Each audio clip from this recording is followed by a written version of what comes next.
Tonight when the sun goes down you will flip a switch and think nothing of it.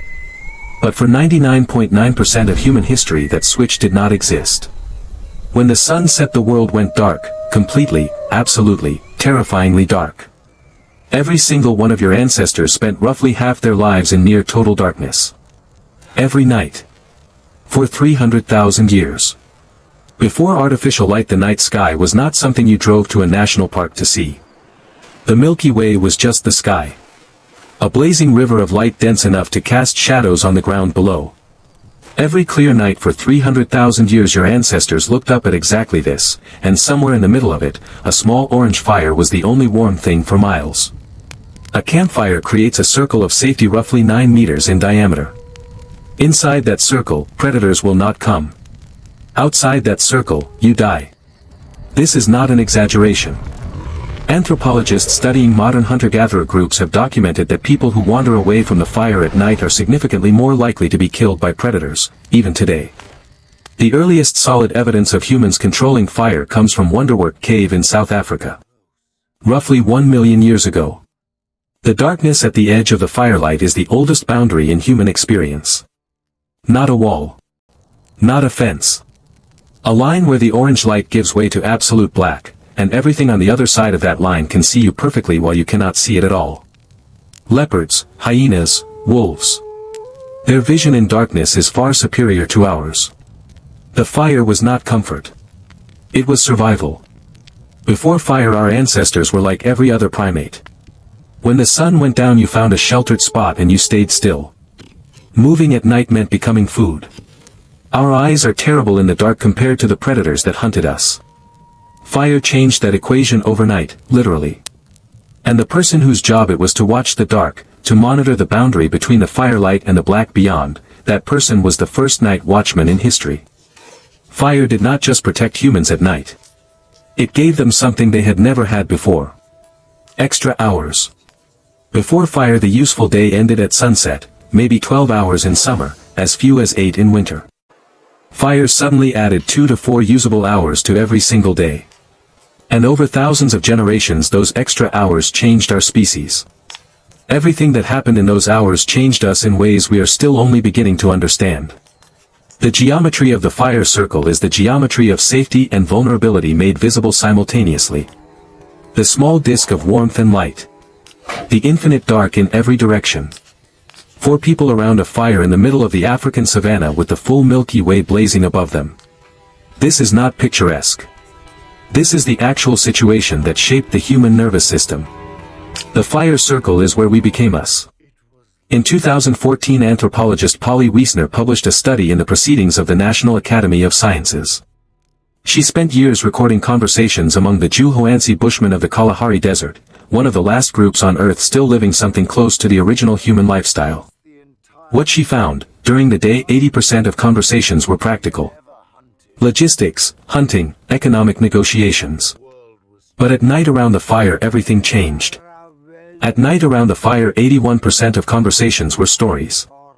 Tales of people in distant places. Adventures. Myths about the origins of the world. Jokes that made the whole camp laugh. Wiesner argued that firelight conversation is where human culture was born. The campfire was the original theater, the original classroom, the original church. It is where humans learn to think beyond the immediate present and imagine things that do not yet exist. It is where we became us. The shift is visible in the bodies around the fire. The same people who spent the day in practical efficient motion, hunting, gathering, processing, negotiating, are now leaning forward.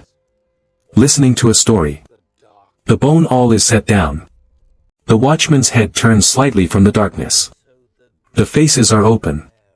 Something has changed in the quality of attention. The day is for work. The night is for meaning. These are not the same cognitive state. The storyteller's hands make shapes in the firelight. The shadows those shapes cast on the ground are enormous, the hands of a giant, telling the story in 2 registers simultaneously. This was the original special effect. The fire as a projection system. The hands as the actors. The darkness all around as the theater walls. Every cave painting ever found was made in this same light. Firelight was the medium that carried human imagination into the physical world. Look at this sky. This is what night looked like for 300,000 years. Not the faint smear visible between city buildings.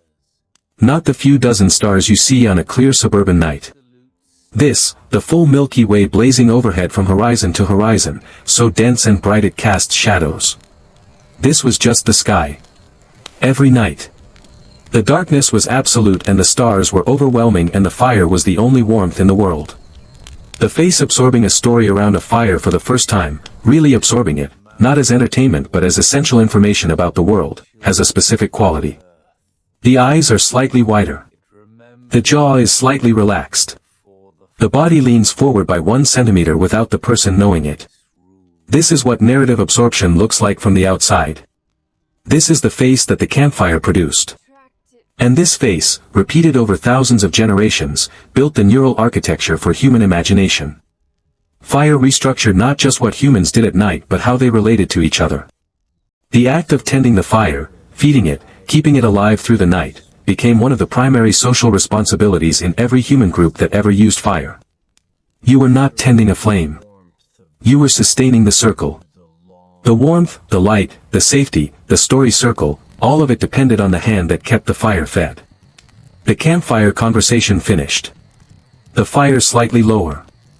And now something different, 4 people simply existing together in the dark. One looking at the fire. One looking at the stars. 2 lying down looking at the Milky Way above. This is what the extra hours of firelight produced beyond stories, time. Time to simply be present without a task. Time to look at the stars. Time to think. Time that no other primate had. Here is what the firelight actually does to the human brain. The fire's flicker rate, approximately 8 to 12 Hz, corresponds to alpha brainwave frequency, the frequency associated with relaxed alertness. Watching a fire puts the human brain into a specific neurological state measurably different from watching static light. Homo sapiens sitting beside the fire for hours was experiencing something their neurology had been shaped by evolution to find rewarding. They were not just staying warm. They were, in a technically accurate sense, getting high. In 2001 historian Roger A. Kirch published a paper that changed sleep science. He had spent 16 years digging through historical records and found something nobody expected, over 500 references spanning centuries. Prayer books from the 1400s. Court records. Diaries. Medical texts. Letters from ordinary people. Even passages in Homer's Odyssey. All of them mentioned the same thing, first sleep and second sleep. Before the industrial age people did not sleep in one continuous block. They never had. The between sleep waking was not insomnia. It was not a disorder. It was the normal, expected, natural pattern of human sleep, documented across centuries of historical records, confirmed by a 1992 sleep experiment at the National Institute of Mental Health. When psychiatrist Thomas were removed all artificial light from volunteers for 1 month, every single participant settled into the same pattern, 4 hours of sleep, 1 to 3 hours of quiet wakefulness, then 4 more hours of sleep. Nobody told them to do this. Their bodies just did it. What did people do during the between sleep waking window? Everything. A 16th century French physician recommended that couples conceive children during this period, because they would do it better. People visited neighbors. They interpreted their dreams while still fresh. They wrote. A doctor's manual from the 1500s advised that the best time to study and reflect was during the watch, the quiet hours between first and second sleep, when the mind was calm and the world was still. The dying fire embers in the middle of the night produce a specific quality of light, warmer, dimmer, more intimate than the active flame. The light source that humans sat beside most often throughout history was not the blazing campfire of the storytelling hours but this, the glowing ember bed of the between sleep hours. A warmth and glow that required no maintenance beyond the occasional small branch. The most intimate light in human history. The reading light of the ancient world. The marks pressed into clay by firelight in the quiet hours of the between sleep window are not random. They are deliberate. Made in groups. Made to be counted or recalled. This is what the extra hours of firelight produced, the capacity to make permanent records of temporary information. Not writing. Not yet. But the same cognitive impulse that produces writing, the understanding that a mark on a surface can carry information across time beyond the reach of a single memory. Every human symbolic system, every writing system, every number system, every calendar, every tally, begins here. Not with a great invention. With a hand making marks by firelight in the quiet hours of the night, pressing parallel lines into clay in groups of 5, noting what needed to be remembered. The marks are still there in the morning. The night's work permanent. The first archive. Made in the between-sleep window that most modern humans have never experienced. Each person in the between-sleep window inhabits it differently. One looks at stars. One tends the embers. One enters the meditative state with eyes closed. One makes marks. This is not restlessness. This is the ancient program running as it was designed to run, a window of quiet wakefulness after 4 hours of first sleep, before 4 more hours of second sleep, each person using the window according to their own nature. This was normal. This was health. This was how humans slept for 300,000 years. Thomas Ware's 1992 experiment measured hormone levels during the between-sleep waking period and found something remarkable. The participants were producing elevated levels of prolactin, the same hormone released during meditation and after orgasm. They described feeling peaceful, reflective, almost meditative. It was not a gap in sleep. It was its own distinct state of consciousness, one that most modern humans have never experienced. We did not just change when we sleep. We eliminated an entire phase of human consciousness. The first sign of dawn is not the sun. It is the stars near the eastern horizon becoming fractionally less brilliant. The sky's rotation has been tracking time through the night, the Milky Way has shifted from its early evening position, the constellations have moved. Time made visible in the sky above. And the body, without any clock, knows. The between-sleep window is ending. The second sleep is beginning. The ancient program proceeding through its sequence. Second sleep, the 4 hours of rest before dawn that completed the ancient two-phase sleep cycle. Deeper, more restorative, more dream-rich than first sleep.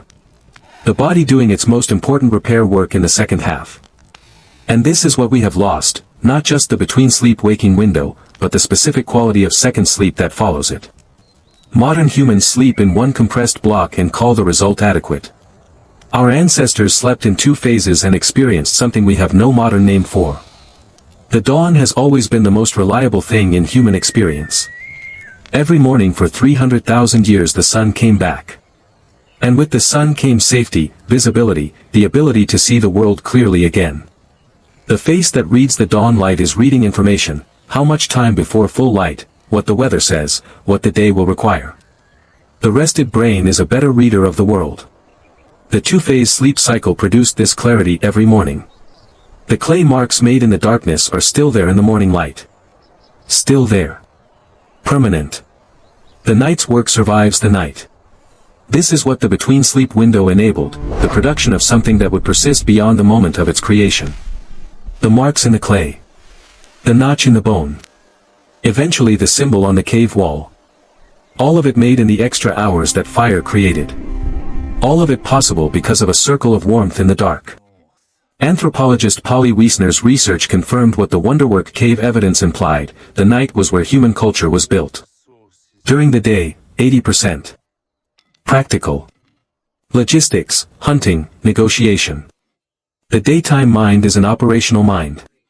But around the fire at night, 81% of conversation was stories, myths, adventures, the tales that built shared identity across a group and then across groups.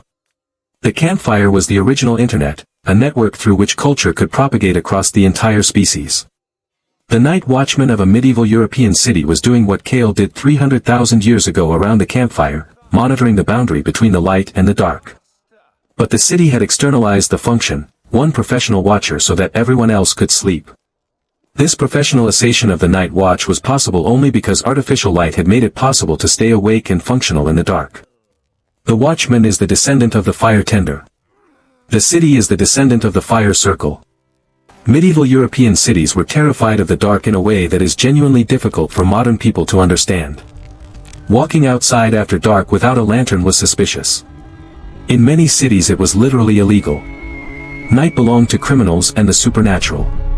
The medieval mind had not lost its inherited fear of the dark, the 300,000-year-old understanding that darkness meant vulnerability, that the predators owned the night, that safety required fire and walls and watchmen.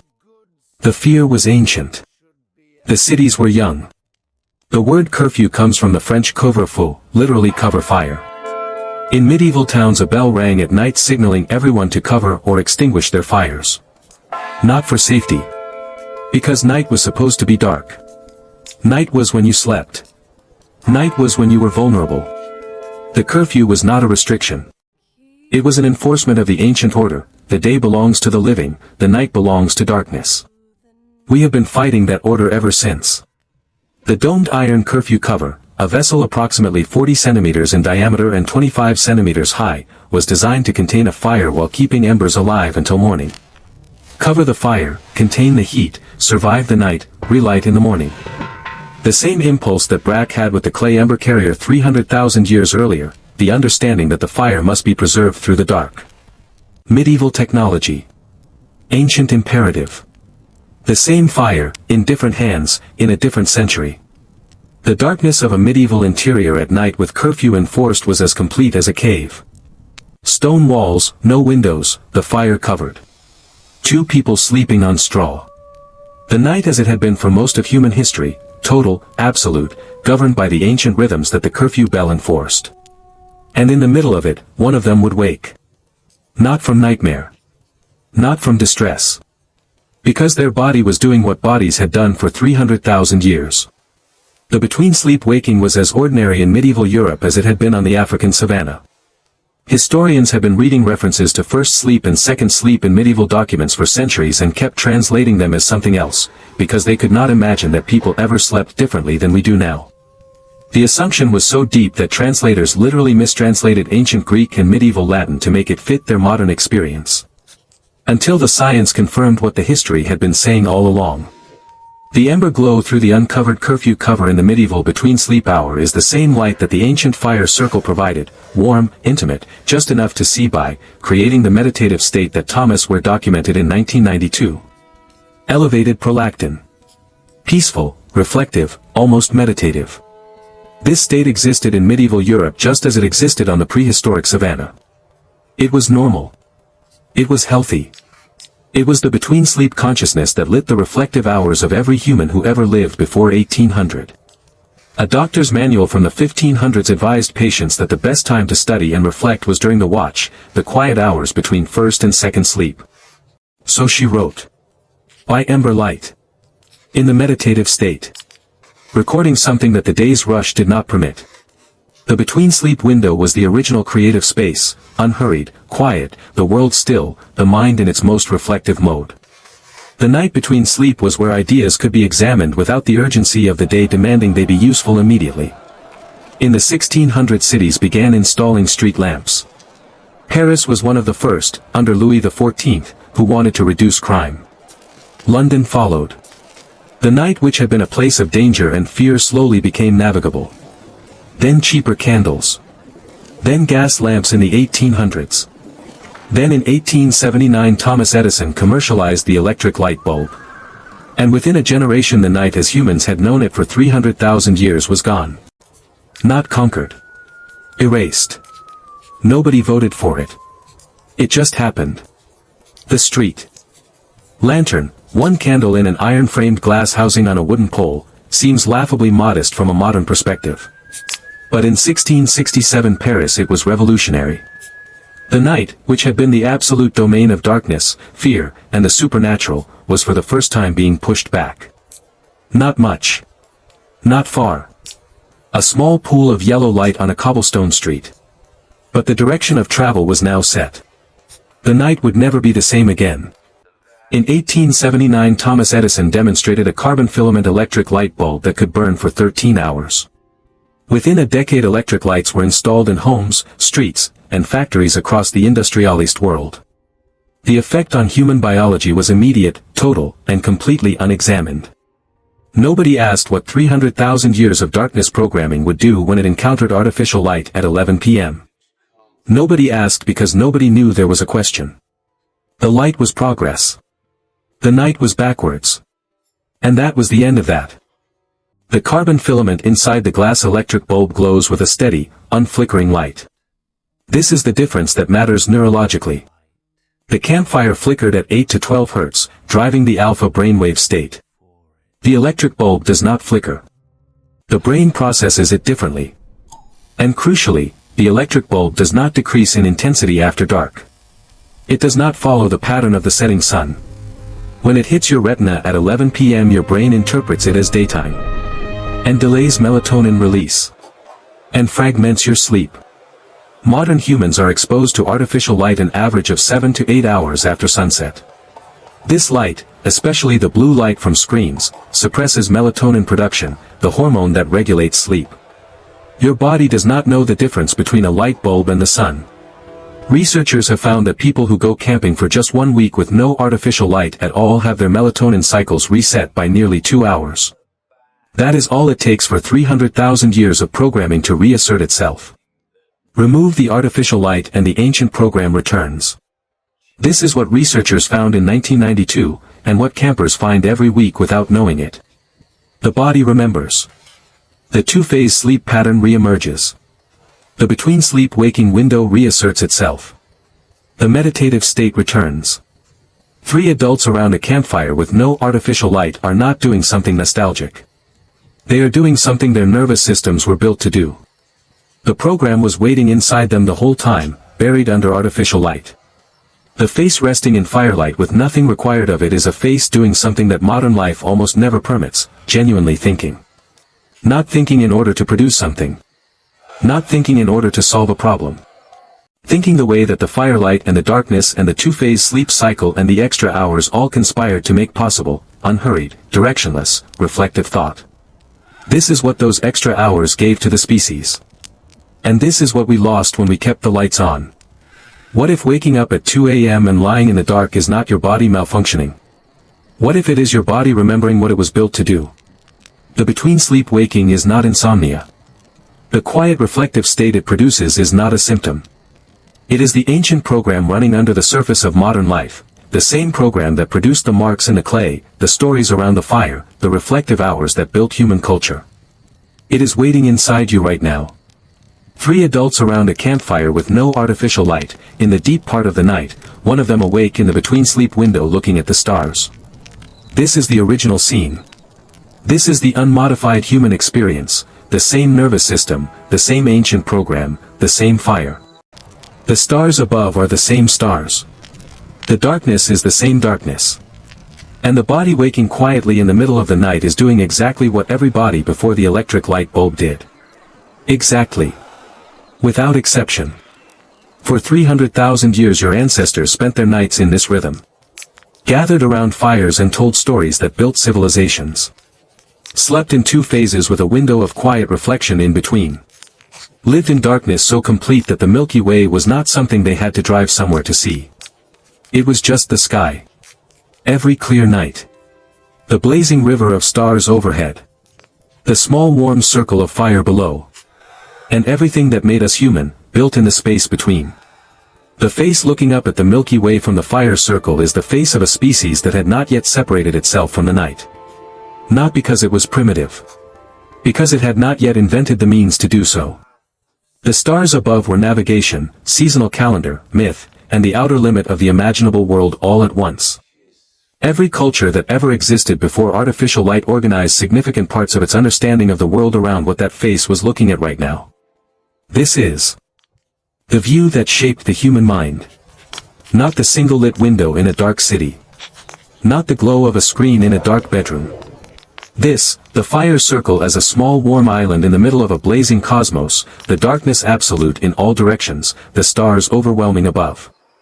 This is the visual context in which human consciousness developed. Every thought our ancestors ever had about their place in the universe was thought against this background. We traded it for a light switch. This fire is the most consequential object in human history. Not because of what it is, but because of what it produced. It restructured the human day. It built the circle of safety that let us think rather than merely survive. It created the extra hours in which stories were told and culture was born. It lit the between sleep-waking window in which the reflective state developed. It was the first art studio, the first classroom, the first church. It is still burning. And most of us never even knew it was gone.